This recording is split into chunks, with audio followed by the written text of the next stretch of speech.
Assalamualaikum warahmatullahi wabarakatuh. Alhamdulillahirabbil alamin, wassalatu wassalamu ala asrofil anbiya'i wal mursalin, wa ala alihi wasahbihi ajmain. Sahabat ababil yang dimuliakan oleh Allah. Al-Quran merupakan kitab suci terakhir yang diturunkan oleh Allah Subhanahu wa Ta'ala kepada baginda Nabi kita. Di mana di dalamnya terkandung mengenai urusan akidah, ibadah, muamalah, hukum, sejarah, akhlak dan ilmu pengetahuan yang tidak diragukan lagi keabsahannya. Karena Allah sendiri yang menjamin kemurnian isi kandungan Al-Quran sejak pertama diturunkan hingga kelak diangkat. Dari berbagai pokok masalah yang terkandung dalam Al-Quran, tentu saja masih banyak hal yang masih misterius dan belum manusia fahami dikarenakan keterbatasan ilmu dan pemahaman manusia, meskipun sampai hari ini banyak sekali para ilmuwan, astronom, sejarawan dan berbagai pakar yang tunduk dan secara sukarela menerima iman setelah mengetahui kebenaran Al-Quran yang diturunkan oleh Sang Pencipta langit dan bumi.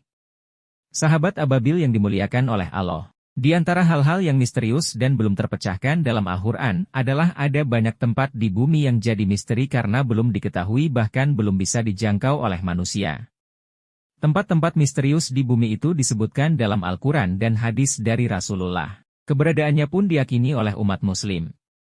Bumi memiliki luas sekitar 500 juta kilometer persegi dengan 30% daratan dan 70% lautan.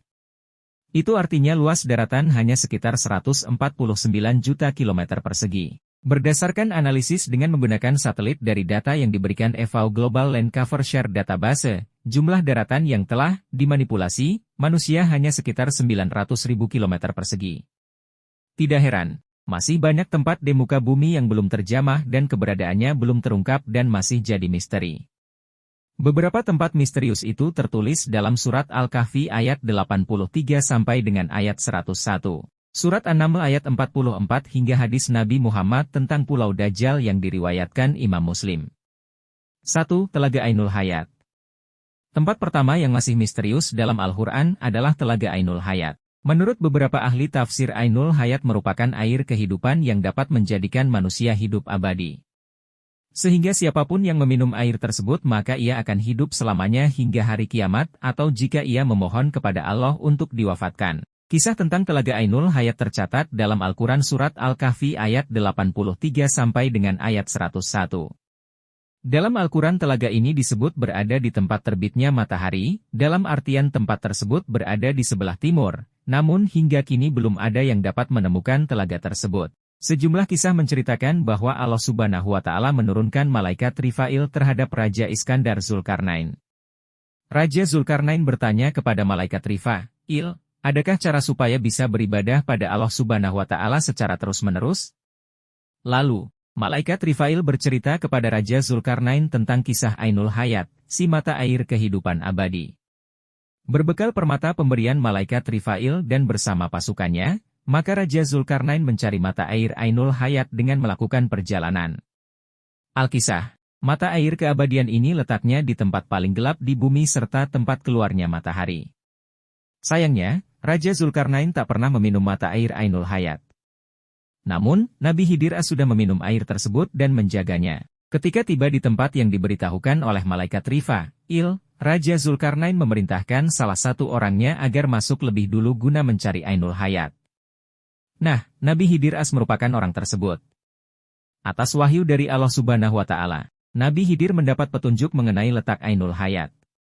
Akhirnya Nabi Khidirlah yang meminum air tersebut. Bersama pasukannya, Raja Zulkarnain menyusul Nabi Khidir tetapi mereka tidak mendapatkan izin untuk menemukan keberadaan mata air Ainul Hayat oleh Allah Subhanahu wa Ta'ala. Akhirnya, hanya Nabi Khidir saja yang memperoleh kehidupan kekal. Pada dasarnya, tidak terdapat hadits sahih dalam ajaran Islam mengenai kepergian Nabi Khidir dan Raja Zulkarnain untuk menemukan Ainul Hayat. Kisah Ainul Hayat ini juga diceritakan dalam Israiliyat. Israiliyat merupakan kisah-kisah yang sering dituturkan oleh orang-orang Yahudi yang memeluk Islam.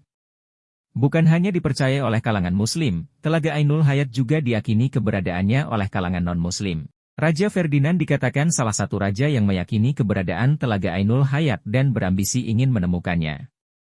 Sehingga, ia menunjuk Ponce de Leon untuk melakukan ekspedisi guna menemukan keberadaan Telaga Ainul Hayat atau mereka sebut Fountain of Youth. Ahli sejarah memperkirakan Ponce de Leon lahir pada tahun 1474 Masehi. Pada September 1493, ketika Christopher Columbus melakukan ekspedisi, Ponce turut terlibat di dalamnya. Pengikut ekspedisi tersebut yaitu 1.200 pelaut, kolonis, serta prajurit. Namun lagi-lagi, apa yang mereka cari belum bisa ditemukan tanpa seizin Allah Subhanahu wa Ta'ala. 2 Tembok Yakjuj dan Makjuj.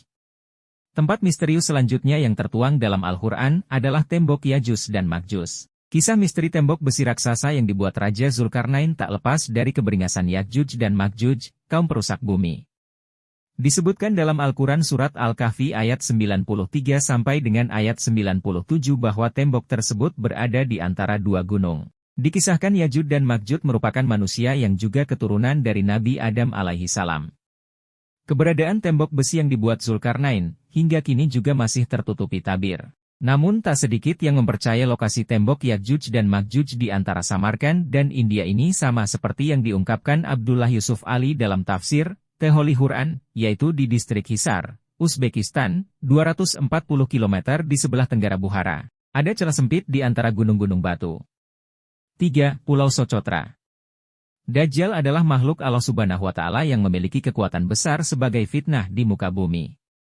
Dajjal akan muncul di akhir zaman, ini seperti yang dijelaskan dalam Al-Quran dan hadits Nabi Muhammad Shallallahu Alaihi Wasallam. Dalam hadits Nabi yang diriwayatkan Imam Muslim sudah diterangkan bahwa ada suatu lokasi yang diketahui sebagai tempat Dajjal dibelenggu oleh Allah Subhanahu wa Ta'ala. Salah seorang sahabat Nabi bernama Tamim mengatakan ia tersesat di suatu pulau di mana pulau tersebut terdapat binatang berbulu lebat dan seorang pria yang dibelenggu.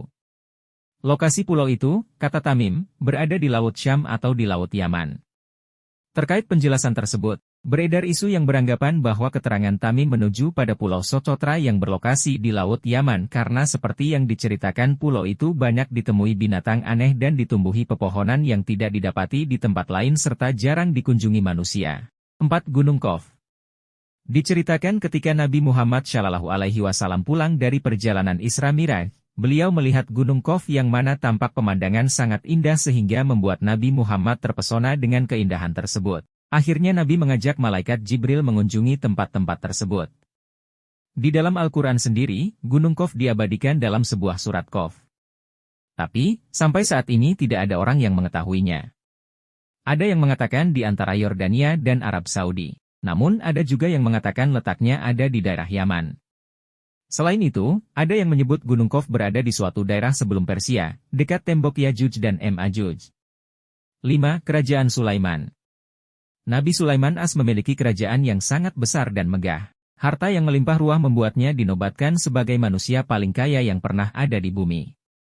Kerajaan Nabi Sulaiman As dibangun dengan menerapkan ilmu teknologi maju pada masanya.